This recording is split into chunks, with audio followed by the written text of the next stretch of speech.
만약 하루의 3분의 1을 자신을 위해 쓸 수 없다면 그가 누구든 무엇을 하든 그는 단지 노예일 뿐이다. 여러분은 성공합니다. 여러분이 그걸 원했기 때문이죠. 안녕하세요. 하와이 대저택입니다. 올 한 해의 마지막 월요일입니다.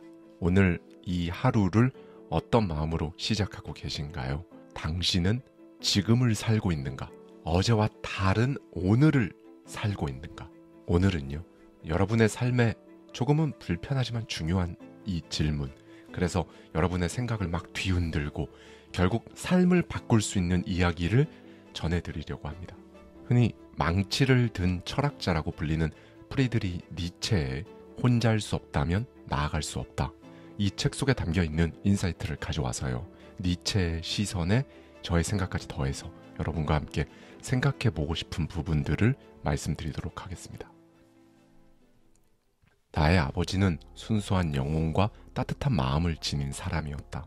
그는 단순하고 평화로운 삶이 곧 행복이라고 믿었고 그 신념대로 일생을 살았다. 그러나 아버지의 그런 신념조차 그의 인간적인 나약함을 완전히 감출 수는 없었다. 그는 늘 세상을 한 발 물러서서 바라보기만 할 뿐 삶 속으로 깊이 뛰어들 용기가 없었다. 좀 더 솔직히 말하자면 그저 존재할 뿐 진정한 삶을 살아내지 못했다. 마치 인생이라는 강을 헤엄쳐 나가려 하지 않고 강가에 서서 흐르는 물을 구경하는 사람과도 같았다. 하지만 나는 정말 그렇게 살고 싶지 않았다. 진짜 살아있는 사람이라며 끊임없이 자신을 뛰어넘고 자신만의 삶의 그 이유를 만들어가야 한다고 생각했다. 그러나 아버지의 삶에는 그런 고민의 흔적이 없었다. 그의 기억은 아름답게 그려진 고요한 풍경과 같았고 그 안에는 열정도 노력도 도전도 없었다. 겉모습만 그럴싸한 속은 텅 빈 껍데기에 불과했다. 아버지의 삶에 대해 이렇게 말하는 게 가혹하게 들릴지도 모른다. 하지만 이건 단순히 아버지를 비난하려는 게 아니다. 그저 한 인간으로서 그의 삶을 바라보며 내가 깨달은 솔직한 통찰에 가깝다. 아버지는 단순하고 평온한 삶을 선택하셨다. 그러나 그 모습을 보며 나는 오히려 삶이란 무엇인가? 어떻게 살아야 하는가? 라는 깊은 질문을 던지게 되었다. 삶이란 정말 이게 전부일까? 이런 의문이 끊임없이 나를 따라다녔다. 1849년 7월 26일 아버지는 혼수 상태에 빠졌다. 이따금씩 눈을 뜨긴 했지만 그의 눈에는 아무런 감정도 남아있지 않았다. 후회도 슬픔도 미련도 두려움도 없었다. 이미 오래전에 이 삶과 결별한 사람처럼 보였다. 어쩌면 그가 진정으로 인생과 작별을 고한 건 그때 그 순간이 아니라 훨씬 더 이전 삶 속으로 뛰어들기를 포기했던 그때였을지도 모른다고 생각했다. 이튿날 아침 아버지는 조용히 세상을 떠나셨다. 그날 아침 참을 수 없는 슬픔에 눈물을 쏟아냈다. 하지만 시간이 지나고 나서야 깨달았다. 내가 눈물을 흘린 건 단지 아버지의 죽음 때문만은 아니었다. 내가 아버지처럼 그저 존재하다가 끝나버리는 그런 삶을 살게 될까봐 두려워하고 있었던 것이다. 나는 결심했다. 아버지처럼 인생을 그냥 스쳐 지나가듯 살아야 하니까 살고 존재하니까 사는 것처럼 어쩔 수 없이 사는 삶, 절대로 나는 그렇게 살지 않겠다고 다짐했다. 물론 아버지의 삶 속에서 나는 많은 것을 배웠다. 그의 침묵 속에서 오히려 나는 열정을 배웠고 그의 멈춘 걸음 속에서 반대로 나는 도전을 배웠다. 시간은 흘러 어느새 나도 그때의 아버지와 비슷한 나이가 되었다. 거울 속에 비친 내 얼굴은 어린 시절 아버지를 떠올리게 한다. 하지만 그때의 결심 때문일까? 나는 아버지와 비슷한 얼굴을 하고 있지만 전혀 다른 삶을 살아왔다. 그리고 삶은 여전히 나에게 질문을 던진다. 너는 진정으로 살고 있는가? 어제와 다른 오늘을 살고 있는가? 나는 매일 이 질문 앞에 멈춰설 수밖에 없다. 고통과 희망이 반복되는 삶 속에서 진정으로 살아있는지, 어제보다 오늘을 더 나은 삶을 살고 있는지 묻지 않을 수 없었다. 만약 이 질문에 제대로 답할 수 없다면 지금 이 순간 인생 바꿔야 한다. 삶은 도전이다. 뛰어넘어야 한다. 한마디로 말하자면 초월해야 한다. 그렇지 않다면 단지 생존하는 것일 뿐 진정으로 살아가는 것은 아니다. 살아간다는 것은 단순히 시간을 채우는 일이 아니다. 매 순간 의미를 찾아가는 여정에 가깝다. 나는 그 의미를 찾기 위해 매일 치열하게 선택했고 그 선택이 나를 더 높은 곳으로 이끌 수 있도록 부단히 노력했다. 물론 아버지와 같은 삶을 동경하고 또 그렇게 살기를 원하는 사람들도 있다. 그래서 많은 사람들은 자신에게 주어진 길 중에서 안정된 길을 선택하곤 한다. 매일 같은 일을 반복하며 익숙한 환경 속에 안주하고 싶어 한다. 하지만 그 선택에 안정된 삶은 보장될지 몰라도 그 길에는 별이 없다. 이때 말하는 별은 위험과 고난을 무릅쓰고도 자신만의 길을 선택하는 사람만이 가질 수 있는 진정한 가치와 자유를 의미한다. 나는 별을 찾기 위해 불안정한 길을 걷고 또 걸었다. 때로는 좌절하고 넘어지기도 했지만 그 과정 속에서야말로 진정으로 살아있음을 느꼈다. 삶에서 가장 위대한 일은 고통과 맞서 싸우며 그 속에서 자신의 별을 발견하는 것이다. 나는 이 말을 믿는다. 삶은 우리를 끊임없이 시험하지만 우리는 그 시험 속에서만 자신의 의미를 만들어갈 수 있다. 너 자신이 되어라. 이 말을 한 번쯤 들어봤을 것이다. 하지만 이 말의 무게를 진정으로 이해하는 사람은 드물다. 그리고 그 중에서도 삶의 모든 진실을 끝까지 꿰뚫고 그걸 따라 살아가는 사람 역시 거의 없다. 나 역시 이 말을 이해하기까지 정말 오랜 시간이 걸렸다. 자신을 있는 그대로 받아들이라는 의미로만 생각했다. 하지만 시간이 흐르고 삶이 던지는 질문들과 마주하면서 진정한 뜻을 깨닫게 되었다. 스스로를 끊임없이 창조하라. 너 자신이 되어라는 단순한 수동적 명령이 아니라 스스로를 초월하고 새로운 가능성을 창조하라는 능동적 요청이었던 것이다. 많은 사람들이 나에게 길을 묻곤 한다. 그들은 내가 걸어온 길을 보며 자신의 삶의 방향에 대해 답을 찾고자 하는 것이다. 그러나 나의 대답은 언제나 같았다. 그 길은 나의 길이다. 당신의 길은 어디에 있는가? 너 자신이 되어라는 바로 그런 뜻이다. 남에게서 길을 찾지 않고 자신만의 길을 창조하는 것이다. 본래 길이란 존재하지 않는다. 누구도 대신 만들어줄 수 없다.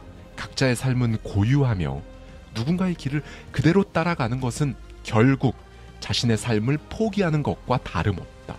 당신은 스스로를 제대로 이해하고 있는가? 자신에 대해 얼마나 알고 있는가? 그리고 당신의 의지가 향하는 방향을 얼마나 분명히 인식하고 있는가? 나 역시 젊은 시절 나 자신을 이해하기 위해 치열하게 노력했다. 내 안에서 솟아나는 의지가 무엇을 갈망하고 어디로 향하고 있는지 알아내기 위해 애썼다. 그 과정에서 나는 충격적인 사실을 하나 깨닫게 되었다. 나도 모르는 사이에 스스로를 큰 위험 속으로 내몰고 있었다는 것이다. 나는 내가 속한 사회의 요구, 그들이 부여한 기대에 완전히 얽매여 있었다. 사회가 정해놓은 성공이라는 기준을 따르며 살아갔고 심지어 자랑스러워하기까지 했다. 그렇다. 나는 교수라는 지위에 얽매여 있었고 그로 인해 진정한 나로부터 얼마나 멀어지고 있는지 알지 못했다. 내가 그토록 열망했던 교수직은 명예롭고 가치 있는 자리처럼 보였다. 그러나 실상은 나를 구속하는 족쇄와도 같았다. 나는 내 스스로를 도구처럼 대하며 끊임없이 나 자신을 소모시켰다. 그 과정에서 삶을 향한 내 본래의 열망과 의지로부터 철저히 멀어지고 있었던 것이다. 나는 그저 주어진 역할을 수행하는 기계처럼 살아가고 있었다. 학생들을 가르치고 논문을 쓰고 학회 일정을 채우는 일들이 나의 일상이자 삶의 전부가 되어버렸다. 이 모든 것이 마치 내 삶의 목적처럼 보였지만 사실은 그 목적에 끌려다니며 내 존재를 소모하고 있었을 뿐이다. 내 자신을 돌아볼 시간조차 없었다. 바쁘게 달리면서도 내면 깊은 곳에서 느껴지는 공허함은 사라지지 않았고 오히려 더 커져만 갔다. 나는 깨달았다. 내가 열망했던 교수라는 자리는 남들이 정해놓은 성공이라는 틀 속에 갇힌 채 스스로 속이며 유지해온 허상에 불과했다는 사실을 말이다. 인간은 본래 스스로를 속이는 존재다. 나 역시 나를 속이고 있었다. 내가 진짜로 원하는 것을 찾기보단 그럴듯한 핑계와 이유를 만들어 현재의 삶을 정당화하려고 했다. 결국 내가 이룬 것들은 어딘지 모르게 애매했고 거짓으로 가득 차 있는 것처럼 느껴졌다. 그것을 당연한 성취나 보상으로 여기고 싶지 않았다. 나는 내 삶을 포장하는 대신 의미 있는 것으로 만들고 싶었다. 그렇다. 스스로를 속이는 일을 멈추고 삶의 진정한 의미를 찾기 위해 모든 열정을 쏟아야 한다. 그 과정에서 반드시 기억해야 할 것이 있다. 자신을 하찮게 여기지 말아야 한다는 것이다. 자신을 깎아내리는 태도는 당신의 행동과 생각을 위축시키고 더 나아가지 못하게 만든다. 무슨 일을 하든 자신을 사랑하는 마음으로 시작하라. 지금까지 큰 성취가 없었다 해도 괜찮다. 스스로를 항상 소중한 존재로 여기고 사랑하며 존경해야 한다. 자신을 진정으로 사랑하게 되면 결코 나쁜 일을 저지르지 않고 결과적으로 다른 사람에게 비난받을 행동도 하지 않게 된다. 무엇보다 스스로를 사랑하기 위해서는 자기 힘으로 무언가를 이루기 위해 온 열정과 노력을 쏟아야 한다. 자기 발로 그 높은 곳을 향해 한 걸음씩 걸어 올라가야 한다는 것이다. 그 길은 분명 고통스럽겠지만 그 고통은 당신을 더 강하게 만드는 과정일 뿐이다. 혼자 힘으로 설 수 없다면 결국 더 나아갈 수 없다. 이 세상 모든 것을 준다 해도 단 한 걸음조차 타협해서는 안 된다. 스스로 선택한 길은 반드시 끝까지 걸어가야 한다. 이때 필요한 것이 바로 고독이다. 그러나 많은 사람들은 고독을 떠올릴 때마다 이유 없는 불안감에 휩싸이곤 한다. 사람들은 꿀벌이나 말벌처럼 정신없이 날아다니지만 그 결과로 만들어진 것들은 대부분 소란스럽기만 할 뿐 진정한 열매라고 볼 수 없다. 우리는 고요와 고독을 잃어버렸다. 끊임없이 바쁜 일상 속에서 살아가지만 그 바쁨은 삶의 진정한 목적과는 아무런 상관이 없다. 나는 이걸 나태한 활동이라고 부른다. 겉으로는 활동이 많아 보이지만 그 속에는 깊이도 의미도 없다. 그래서 오늘날에도 인간은 여전히 두 부류로 나뉜다. 노예와 자유인. 만약 하루의 3분의 2를 자신을 위해 쓸 수 없다면 그가 누구든 무엇을 하든 그는 단지 노예일 뿐이다. 진정으로 자유로운 사람은 자기 삶의 주인이 되어 스스로를 위해 시간을 사용할 줄 아는 사람이다. 그렇지 못한 사람은 자신을 소비하며 살아가는 노예에 불과하다. 오늘날 우리는 끊임없이 연결된 상태에서 일하고 소비하고 활동하는 것만이 삶의 전부인 것처럼 살아간다. 하지만 한 번이라도 멈춰서서 진정한 고요 속에서 자신과 대화한 적이 있는가? 고요한 침묵은 인간이 반드시 거쳐야 할 과정이다. 그 고요 속에서 우리는 자신의 진정한 목소리를 듣고 삶의 진짜 방향을 찾을 수 있다. 사회는 무의미한 바쁨으로 당신을 묶어두고 이미 자유를 잃었다는 사실조차 깨닫지 못하게 만든다. 그러나 그 무의미한 바쁨 속에서도 고요와 침묵을 찾아낼 수 있다면 당신은 노예가 아닌 자유인이 될 수 있다. 정말 그렇다. 자신의 길을 찾고자 한다면 먼저 자신만의 시간을 가져야 한다. 자신만의 시간은 진정한 삶의 시작점이다. 남들이 정해준 길을 벗어나 스스로의 방향을 찾는 유일한 방법이기 때문이다. 그 시간을 가지지 못한다면 당신은 결국 시스템의 톱니바퀴에 불과할 것이다. 그러니 멈춰서라. 고요 속에서 자신과 마주하라. 그때야 비로소 당신은 깨닫게 될 것이다. 지금까지 당신이 살아온 것은 단지 생존에 불과했다는 사실을.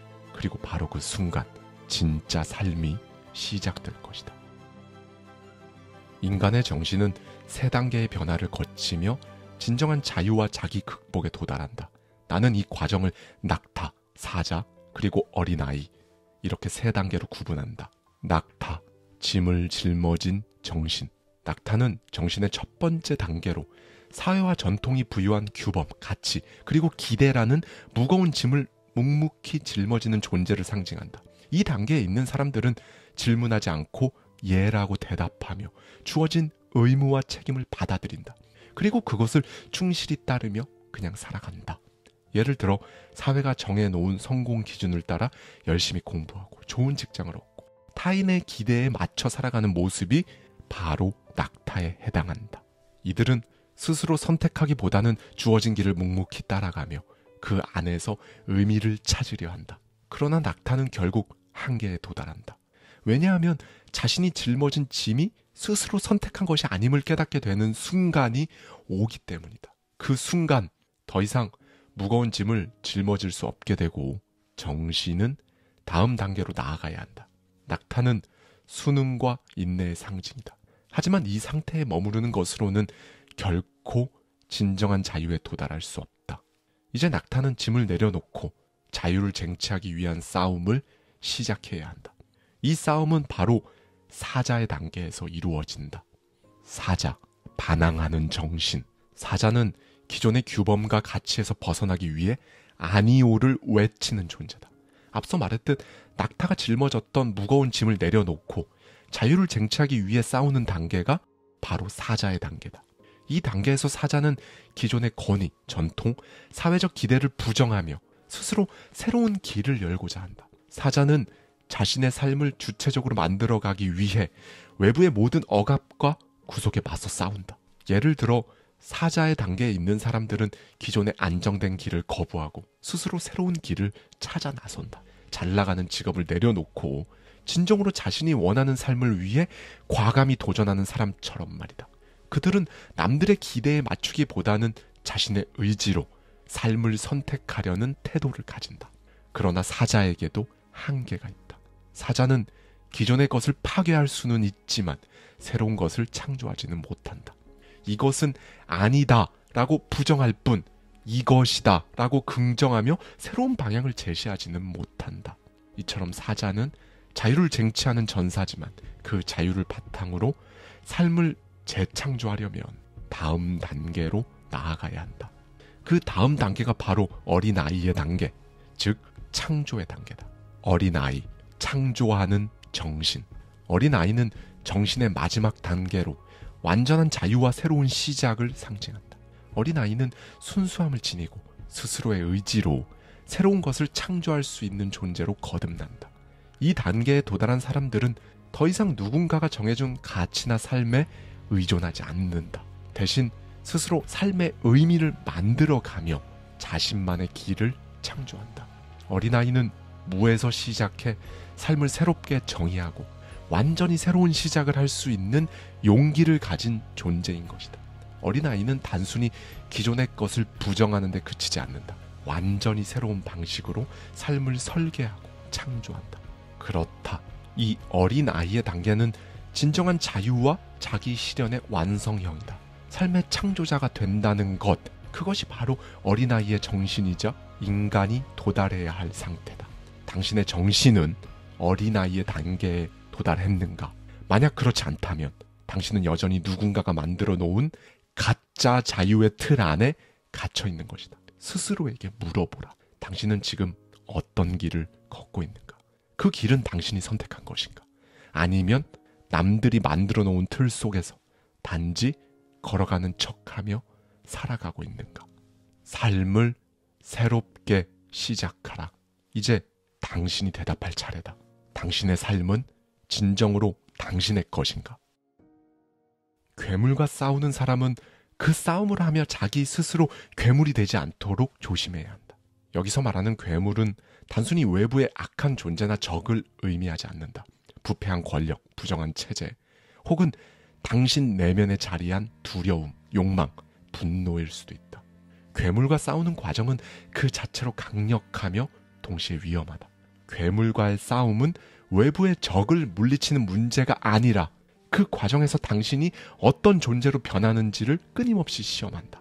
당신이 괴물과 싸우게 될 때 가장 중요한 것은 그 괴물의 방식에 물들지 않는 것이다. 악과 맞서 싸우면서 그 악의 도구를 사용하거나 그 악의 논리를 받아들이는 순간 당신은 처음 싸우려 했던 그 괴물과 다를 바 없는 존재가 되고 만다. 승리를 위한 수단이 당신의 본질을 훼손했다면 그 싸움은 패배나 다름없다. 그렇다. 괴물과 싸운다는 것은 단순히 적을 물리치는 문제가 아니다. 그 과정에서 무엇보다 중요한 것은 스스로의 가치와 원칙을 지키는 것이다. 외부의 적과 맞서 싸우는 동안 당신 내면에서 끊임없이 일어나는 두려움, 욕망, 그리고 도덕적 타협과 싸워야 한다. 괴물과의 싸움은 당신 내면의 약함을 극복하고 스스로를 초월하는 과정이기에 그렇다. 싸움이 길어질수록, 적이 더 강할수록 당신을 지키기 위해 반드시 필요한 과정이다. 괴물과 싸우는 동안 그 괴물처럼 변하지 않으려면 어떻게 해야 할까? 방법은 하나다. 끊임없이 당신 스스로를 돌보아라. 괴물과 싸우는 동안 당신은 그 괴물의 방식을 흉내내고 싶은 강한 유혹에 빠질 수 있다. 강해지기 위해서, 이기기 위해서 잘못된 선택을 합리화할 수 있다. 그러나 싸움이 끝난 뒤 당신에게 무엇이 남을 것인가? 무엇을 위해 싸웠는지조차 잊은 채 괴물처럼 변해버린 자신만 남아있다면 그 싸움은 아무런 의미도 없게 된다. 싸움의 과정에서 괴물처럼 변하지 않기 위해서는 항상 당신의 내면을 지켜봐야 한다. 성공하고 승리하는 것은 적을 물리치는 것이 아니다. 싸움 속에서 스스로를 지키는 것, 그것이 진짜 승리다. 싸움은 승패로 끝나지 않는다. 싸움이 끝난 뒤에도 스스로를 지켜낸 사람이 진정한 승자다. 오늘 가장 좋게 웃는 자는 최후에도 웃을 것이다. 여기서 좋게 웃는다는 것은 단순한 즐거움이나 가벼운 유머를 말하는 것이 아니다. 삶을 있는 그대로 받아들이고 그 속에서 기쁨을 발견할 줄 아는 태도를 의미한다. 좋게 웃는다는 것은 삶에 대한 긍정과 신뢰를 나타내며 현재를 충만하게 살아가는 능력을 뜻한다. 삶은 고난, 역경, 그리고 불확실성으로 가득하다. 그럼에도 불구하고 이런 상황 속에서 웃을 수 있는 사람, 즉 현재를 긍정하고 즐길 줄 아는 사람은 인생의 마지막 날까지도 웃을 가능성이 매우 높다. 사업에서 실패하거나 예상치 못한 어려움에 부딪혔을 때 어떤 사람은 좌절하고 불평 만들어 놓는다. 반면 또 다른 사람은 그 상황에서 배울 점을 찾고 웃음과 함께 다시 시작할 수 있는 긍정적인 태도를 보인다. 그리고 이 두 사람의 삶은 시간이 지나면서 완전히 다른 방향으로 흘러간다.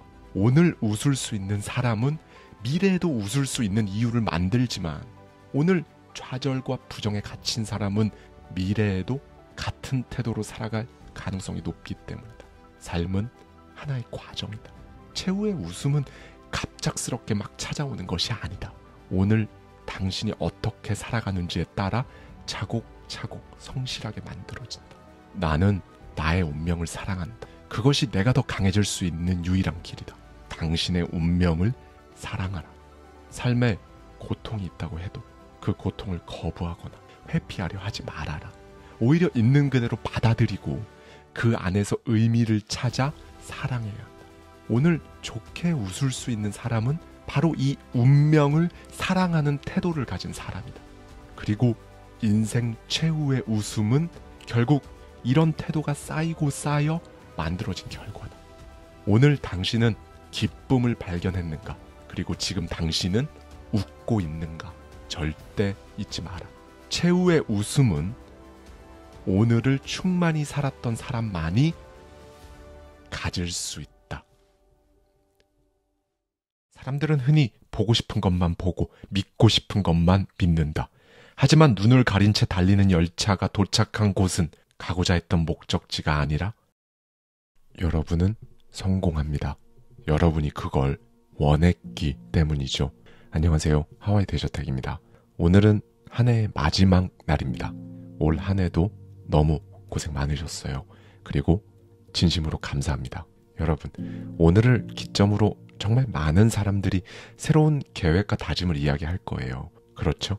그런데 여기서 진짜 중요한 질문이 있습니다. 니체는 이렇게 묻거든요.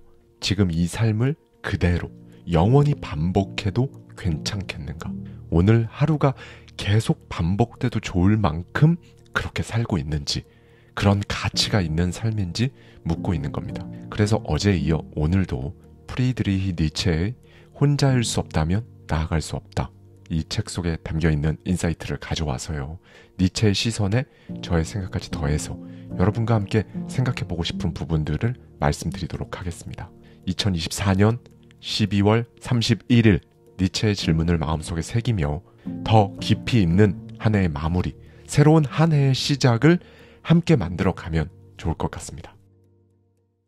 나쁜 습관은 천재를 평범하게 만든다. 당신의 습관은 무엇인가? 습관은 단순히 반복되는 행동이 아니다. 습관에는 당신의 삶과 성격, 그리고 운명을 결정짓는 강력한 힘이 있다. 좋은 습관은 당신을 앞으로 나아가게 한다.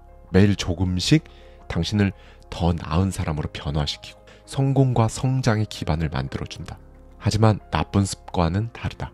나쁜 습관은 당신의 가능성을 서서히 갉아먹는다. 게으름, 지나친 자기의심, 혹은 현실에 안주하려는 태도가 대표적인 나쁜 습관이다. 게으름은 내일 하면 되지 라는 핑계로 당신을 제자리에 묶어두고, 자기의심은 나는 할 수 없어 라는 말로 시작도 하기 전에 스스로를 실패자로 만든다. 현실에 안주하려는 태도는 지금 정도면 괜찮지 라는 자기 위안으로 변화를 거부하게 만든다.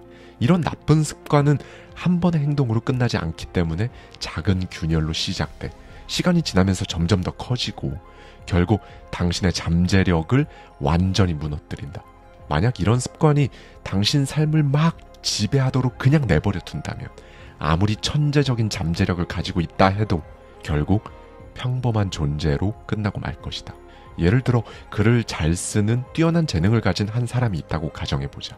그가 그 재능을 발전시키기 위해 매일 글을 쓰고 연습한다면 그는 자신의 잠재력을 현실로 바꿀 수 있을 것이다. 하지만 만약 그가 글을 쓰지 않고 시간을 낭비하며 지금은 준비가 안 됐어, 나중에 더 잘 쓰면 되지 라고 자신을 속이며 계속 미루기만 한다면 어떻게 될까?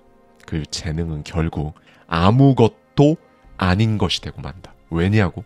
재능이란 그 자체로 완성되는 것이 아니라 노력과 실천, 그리고 좋은 습관을 통해 다듬어져야 하기 때문이다. 그렇다. 그가 실패한 이유는 시간이 부족해서가 아니었다. 그의 가능성을 가로막고 있는, 그를 올가매고 있던 나쁜 습관 때문인 것이다. 한 번의 미룸이 또 다른 미룸을 낳고 결국 그 미룸은 패턴이 되어 당신의 일상을 지배한다. 나중에 더 잘할 수 있어 라는 핑계는 결국 나는 하지 않을 거야 라는 선언과 크게 다르지 않다. 성공과 실패의 차이는 단지 재능이나 기회에 있지 않다. 그 차이는 당신의 매일, 즉 반복되는 습관에서 비롯된다. 앞서 말했듯 좋은 습관은 당신의 가능성을 깨우고 꾸준한 발전을 통해 목표에 도달하도록 이끈다. 반면 나쁜 습관은 당신을 점점 더 깊은 나태와 자기 회피로 몰아넣는다. 비록 아주 작은 행동일지라도 그 반복은 당신의 운명을 결정짓는다. 하루하루의 습관이 쌓여 결국 당신의 삶 전체를 만든다는 사실을 절대로 잊어서는 안 된다.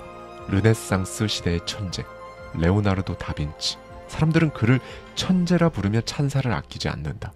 하지만 자세히 들여다보면 그의 비범함은 타고난 재능에서 나온 것이 아니었다. 그는 끊임없이 배우고 실험하며 연습하는 그 습관으로 자신을 만들어낸 사람이었다. 다빈치는 항상 스케치북을 손에서 놓지 않았다. 길을 걷다가 새의 날갯짓을 보게 되면 멈춰서서 그 장면을 그림으로 담아냈다. 그는 새의 아름다움을 묘사하는 데 그치지 않고 그 날갯짓이 어떻게 공기를 가르고 새를 하늘로 띄우는지 관찰하고 분석했다. 강가를 걸을 때면 물결의 흐름을 유심히 바라보고 그 패턴을 스케치했다. 물결의 움직임과 형태가 어떻게 달라지는지 이해하려고 부단히 노력했다. 그는 그게 무엇이든 절대 한 번 보고 지나치지 않았다. 본 것을 기록하고 기록한 것을 다시 분석했고 언제나 새로운 질문을 던졌다. 심지어 그는 인간의 몸을 이해하기 위해 시체를 해부하며 근육과 뼈 구조를 탐구했다. 그 당시 해부학은 종교적인 이유로 금기시되었지만 다빈치는 두려워하지 않았다. 인간의 움직임과 생명의 원리를 이해하기 위해 시각적으로, 과학적으로, 철학적으로 모든 영역을 거침없이 넘나들었다. 사람들은 종종 천재를 그냥 타고나는 것으로 여긴다. 마치 신이 특별히 선택한 사람만이 비범한 재능을 가질 수 있다고 믿는 것이다. 그러나 다빈치의 삶은 이 생각이 얼마나 잘못되었는지를 보여준다. 나는 단언한다. 천재란 끊임없이 배우고 관찰하고 반복하는 습관의 산물이다. 그의 이러한 습관은 모나리자와 같은 위대한 예술 작품을 탄생시켰을 뿐만 아니라 과학적 발견과 발명으로도 이어졌다. 또한 그의 기록하는 습관은 그의 시대를 넘어 오늘날까지도 영향을 미치고 있다. 그가 남긴 스케치와 노트는 예술과 과학, 철학의 경계를 허물며 많은 사람들에게 영감을 주는 유산이 되었다. 이뿐만이 아니다. 벤저민 프랭클린은 미국 독립운동의 지도자이자 발명가, 철학가로도 잘 알려져 있다. 그가 이토록 다양한 분야에서 성공을 거둘 수 있었던 비결은 철저한 자기 개발 습관에 있었다. 프랭클린은 자신의 삶을 더 나아지도록 만들기 위해 하루하루를 철저히 계획하고 관리했다. 그는 먼저 자신의 가치관과 삶의 방향을 정리하며 스스로 지켜야 할 13가지 덕목을 작성했다. 그 덕목의 내용은 다음과 같다. 절제, 먹고 마시는 것을 지나치게 하지 말아라.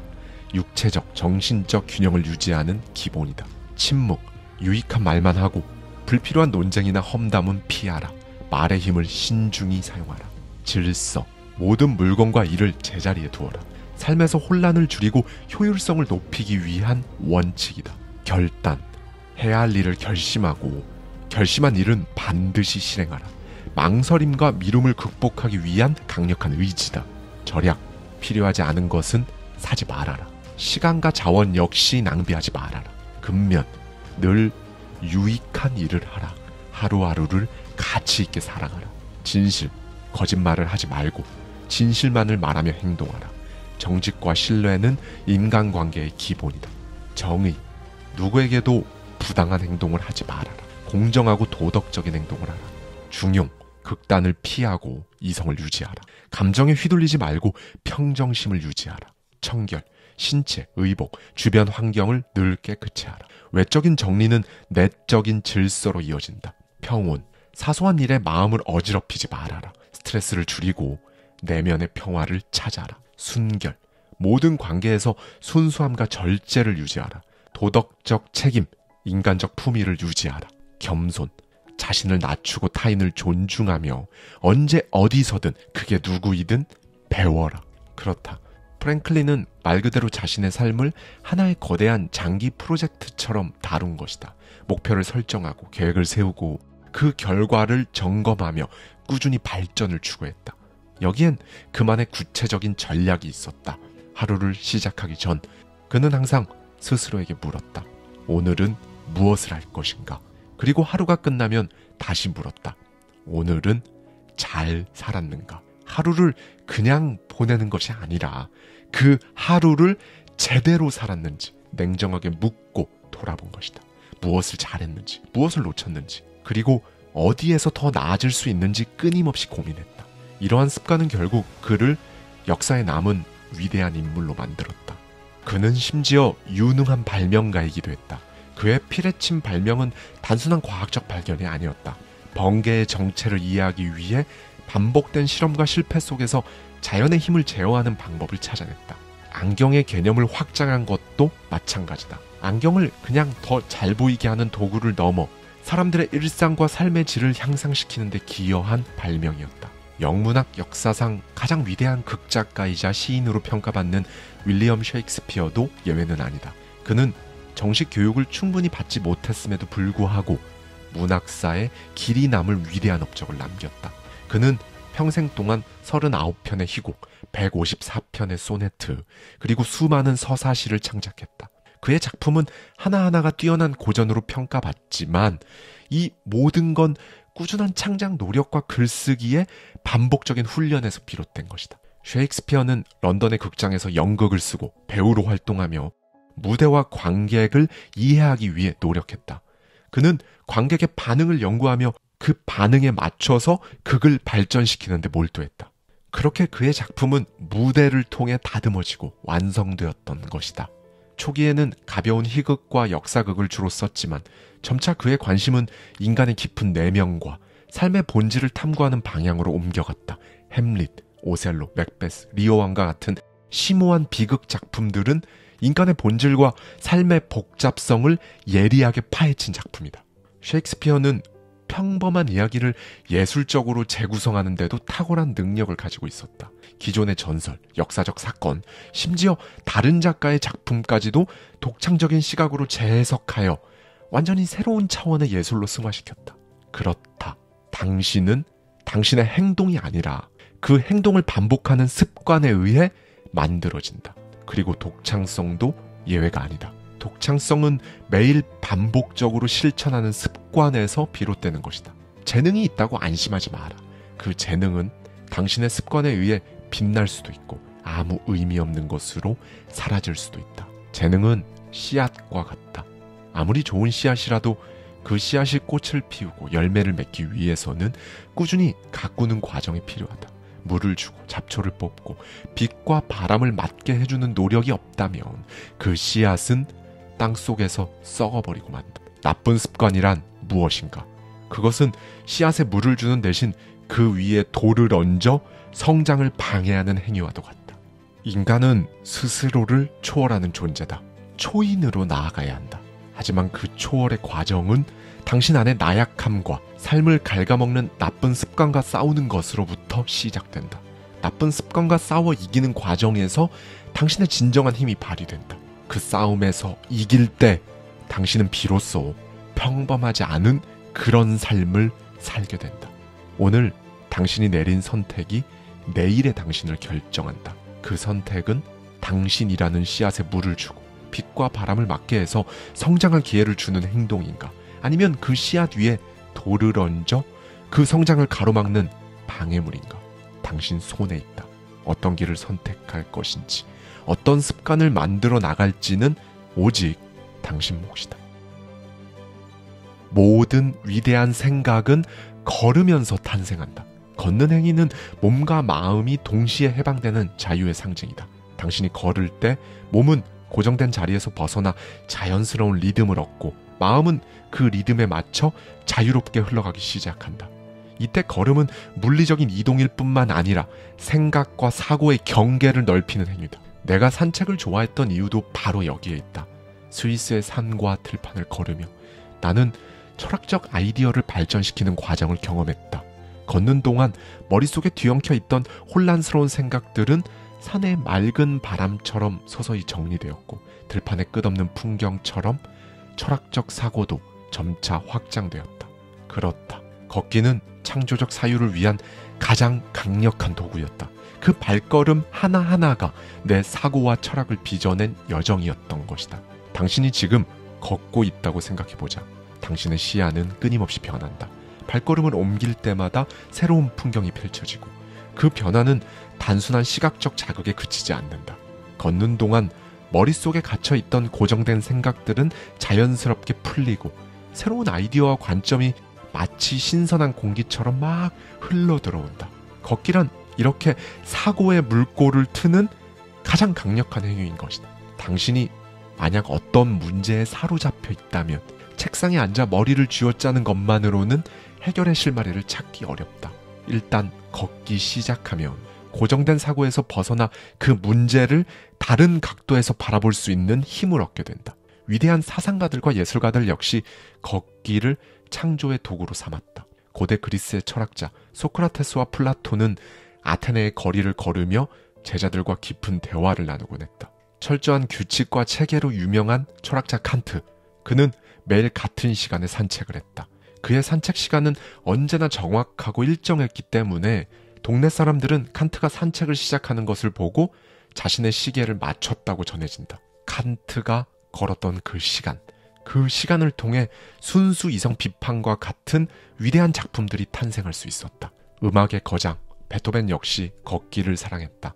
그는 숲속을 산책하며 자연의 소리와 리듬 속에서 음악적 영감을 얻곤 했다. 숲을 거닐며 떠오르는 선율을 잊지 않기 위해 항상 악보를 들고 다녔고 그 자리에서 바로 기록하곤 했다. 그의 교향곡 중 자연의 웅장함과 평화로움을 담아낸 교향곡 제6번 전원은 산책 속에서 영감을 받아 탄생했다.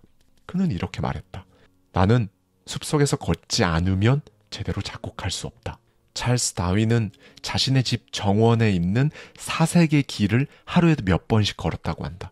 다윈은 이 길을 거닐며 자연의 패턴, 생명체의 변화를 세심히 관찰했고 자신의 진화론을 발전시켰다. 그리고 그 결과물이 바로 생물학의 패러다임을 바꾼 종의 기원이었다. 그렇다. 소크라테스의 철학, 플라톤의 대화, 칸트의 사유, 베토벤의 선율, 그리고 다윈의 진화론까지. 이 모든 위대한 업적들은 걷는 동안 얻어진 통찰과 영감의 결과물이었다. 이제 당신에게 묻고 싶다. 당신은 생각의 자유를 느끼고 있는가? 고정된 틀에서 벗어나 사고를 확장할 수 있는 그 환경을 만들고 있는가? 머리가 복잡하거나 새로운 아이디어가 필요할 때 책상에서 벗어나 걸음을 옮겨라. 그 길 위에서, 자연 속에서 당신도 위대한 생각을 만날 수 있을 것이다. 신념이란 진리보다 위험한 것이다. 신념은 강력한 무기다. 진리와 함께하는 신념은 사람들을 구원하고 세상을 변화시킬 수 있다. 그러나 진리에서 벗어난 신념은 파괴적인 힘을 발휘한다. 크리스토퍼 콜럼버스는 항해를 시작하기 전 지구 크기에 대한 확고한 신념을 가지고 있었다. 그러나 그 신념은 과학적 사실에 근거한 것이 아니라 그의 오판에서 비롯된 것이었다. 당시 대부분의 학자들은 고대 그리스의 천문학자 에라토스테네스가 계산한 지구의 크기를 정설로 받아들이고 있었다. 에라토스테네스는 기원전 3세기경 막대와 태양의 그림자를 이용해 지구의 둘레를 약 4만 킬로미터로 정확히 추정했다. 이 놀라운 업적은 후대에도 널리 인정받은 사실이다. 하지만 콜럼버스는 이 계산을 무시했다. 그는 지구가 에라토스테네스의 추정치보다 훨씬 작다고 믿었다. 자신의 이 신념을 토대로 서쪽으로 항해하면 짧은 시간 안에 인도에 도달할 수 있을 거라고 확신했다. 당시 많은 학자들을 비롯한 조언자들은 콜럼버스의 계산이 틀렸음을 경고했다. 그들은 서쪽으로 그렇게 항해할 경우 지구의 실제 크기 때문에 인도에 도달하기 전 식량과 물이 모두 바닥날 거라고 우려했다. 그럼에도 불구하고 콜럼버스는 자신의 신념을 고집하며 자신의 확신에 의지한 채 항해를 강행했다. 결국 그의 항해는 예상보다 훨씬 더 길어졌다. 당연한 결과였다. 인도에 도달할 것이라는 기대와 달리 전혀 다른 대륙인 아메리카 대륙에 발을 디뎠다. 1492년 콜럼버스는 예상보다 훨씬 긴 항해 끝에 도달한 낯선 땅을 동인도라고 불렀다. 그는 자신의 신념에 따라 도착한 곳이 인도 대륙의 동쪽 동인도라고 확신한 것이다. 그래서 이 지역에 살고 있던 원주민들을 인디언이라고 불렀다. 그렇다. 만약 그가 과학적 계산을 신중히 검토하고 현실을 직시했더라면 역사는 전혀 다른 방향으로 전개되었을지도 모른다. 당신 역시 냉정히 돌아보라. 사람들은 흔히 보고 싶은 것만 보고 믿고 싶은 것만 믿는다. 하지만 눈을 가린 채 달리는 열차가 도착한 곳은 가고자 했던 목적지가 아니라 파멸이다.